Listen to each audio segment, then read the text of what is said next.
En Totus Podcast encontrarás contenido de diversa índole que seguro te va a proporcionar esos minutos de entretenimiento que nunca están de más.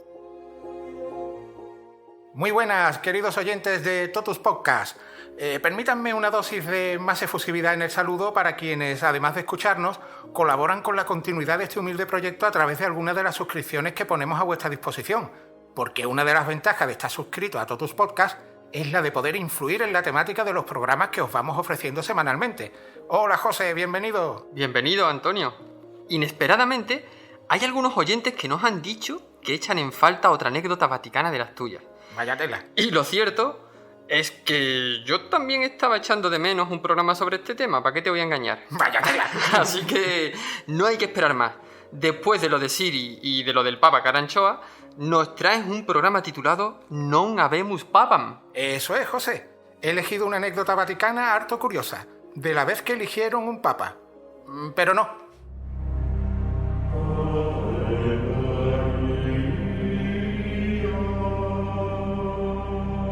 A ver, que ya me tienes intrigado. Vamos a ir ubicándonos. ¿A qué época nos vamos? Vámonos al siglo X, concretamente al año 972. Es el último año del papado de Juan XIII, más que nada porque se muere, que es la forma habitual en la que se jubilan los papas. Había estado 6 años en el cargo. Lo que sucedió después no te lo podrás creer. Supongo que se celebraría el típico cónclave y con los cardenales súper cabreados porque no se ponían de acuerdo, ¿no? Algo así me imagino. No exactamente. El primer cónclave del estilo al que se conoce hoy día tuvo lugar en el año 1274 por Gregorio X, que fue quien instauró la modalidad de cónclave. Y la decisión de que solo los cardenales podían participar en la elección fue algo que se formuló en el año 1059 por orden del Papa Nicolás II. Entonces, para aclararnos, muere el Papa Juan XIII en el año 972 y ¿qué sucede? La costumbre era que al obispo de Roma, que así también se denomina el Papa, era elegido entre el clero y los laicos adscritos a la diócesis de dicha ciudad. El método daba pie a dobles elecciones, proclamaciones antojadizas y... mucho lío. Por eso vinieron los cambios posteriores que he mencionado antes. Era necesario poner orden. No se puede medir el amor con números, solo se puede medir en términos de intensidad. En términos de lealtad ciega a lo imperativo. Grabaos esa palabra. Oficialmente, el sucesor de Juan XIII fue Benedicto VI. Pero lo dicho, en el método de elección de entonces había un elemento determinante que estaba incluso por encima del simple resultado de unas votaciones. Me refiero a la influencia de los monarcas y emperadores de los grandes territorios. ¿Cómo no? Juan XIII había nombrado a su hermano Crescencio prefecto de la ciudad de Roma con el beneplácito del líder del Sacro Imperio Romano Germánico, Otón I. Cuando Juan XIII muere, Crescencio trata de influir para que saliera un diácono llamado Francone como sucesor de su hermano. Pero el ya mencionado Otón I tenía otros planes y puso a su favorito, al mencionado Benedicto VI. Y el hermano de Juan XIII, ese tal Crescencio, montó en cólera o algo así, ¿verdad? Correcto. Desde el primer día del papado de Benedicto VI, Crescencio se dedicó a conspirar para derrocarlo. Le echó un poco de paciencia porque sabía que el emperador Otón I no iba a vivir mucho más. Y eso fue lo que pasó, que el emperador murió a los pocos meses del nombramiento de Benedicto VI y Crescencio, que recordemos era el prefecto de Roma, mandó apresarlo.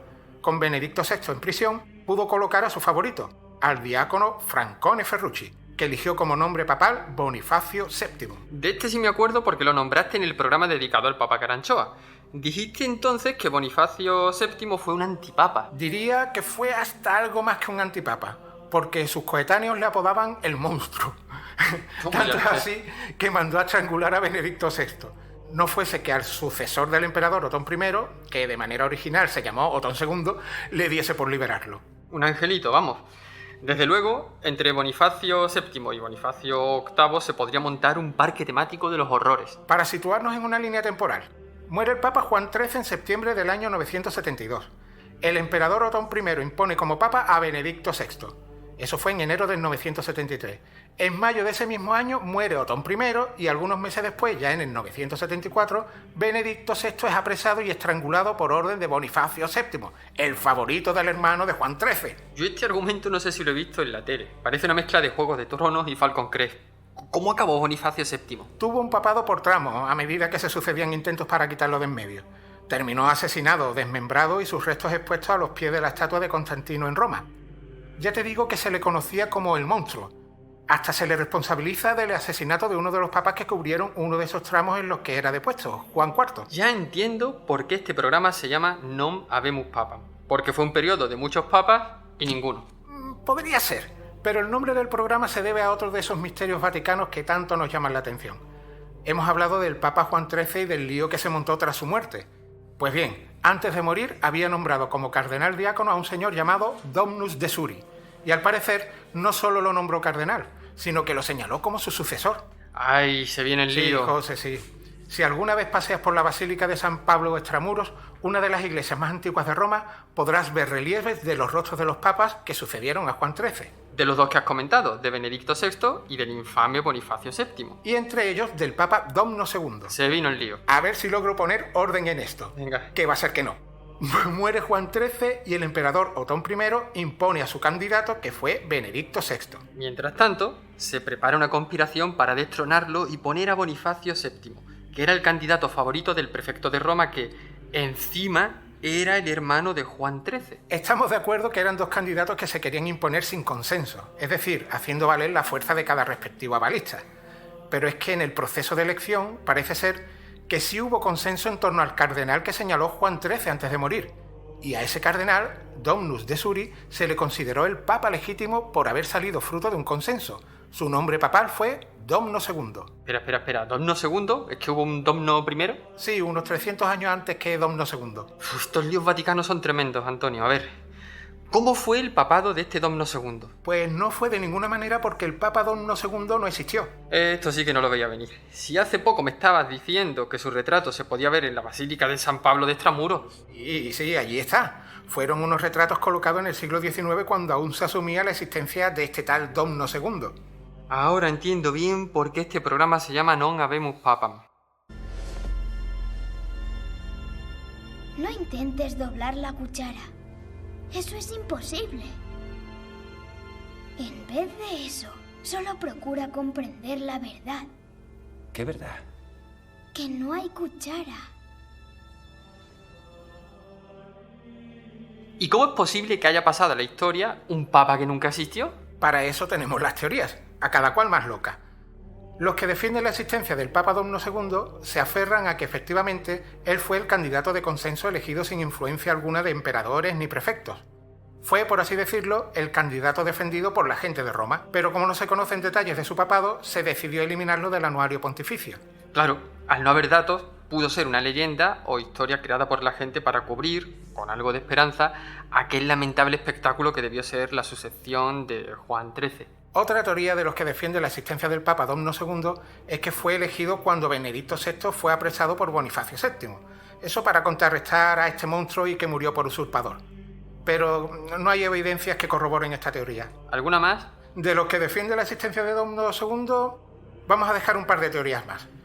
Una defiende que Domno II fue una propuesta alternativa que se le hizo al emperador Otón II para evitar que nombrase a Bonifacio VII, y que al ver que esa propuesta no prosperó, se marchó a vivir su vida.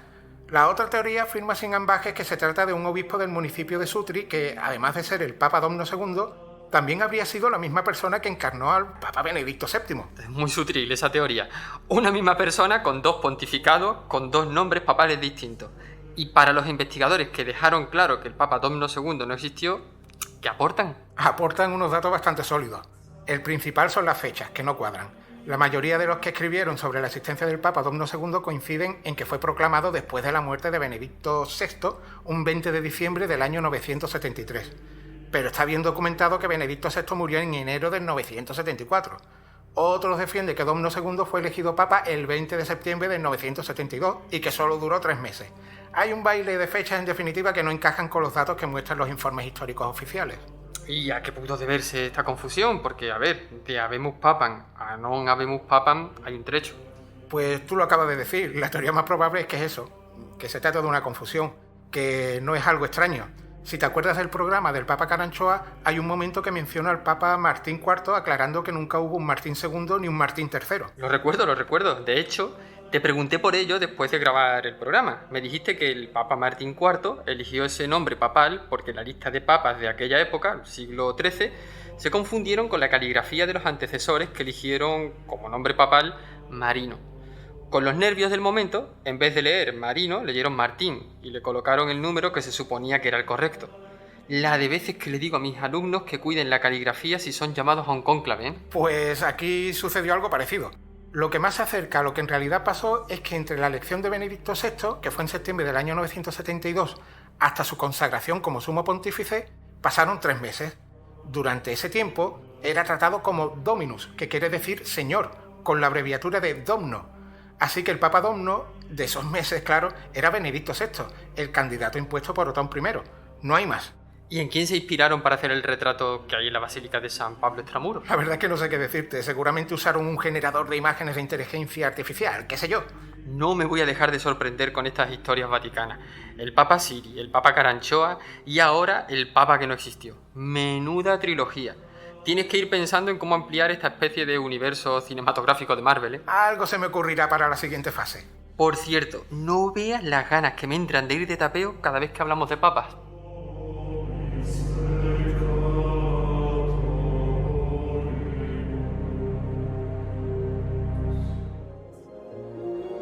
Gracias por escuchar y apoyar Totus Podcast.